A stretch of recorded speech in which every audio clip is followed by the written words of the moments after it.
بالله من الشيطان الرجيم. بسم الله الرحمن الرحيم.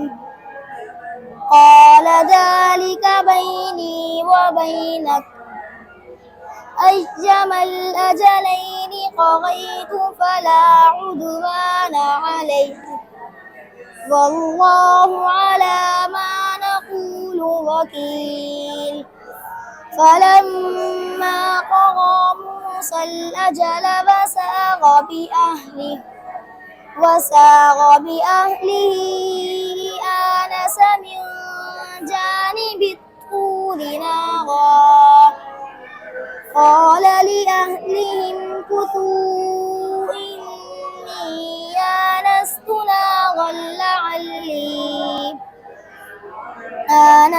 نارا لعلي آتيكم منها بخبر أو جذوة من النار لعلكم تصطلون. فلما أتاها نودي من شاطئ الوادي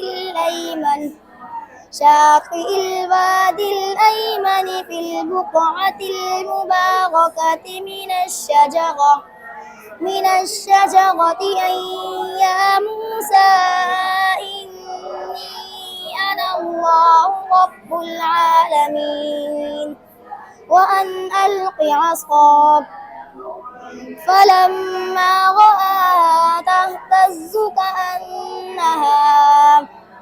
كأنها جان ولا مدبرا ولم يعقب. يا موسى أقبل ولا تخف إنك من الآمنين. اسلك يدك في جيبك تخرج بيضاء من غير سوء واضمم إليك جناحك من الرهب فذلك برهانان من ربك إلى فرعون وملئه إنهم كانوا قوما فاسقين. صدق الله العظيم.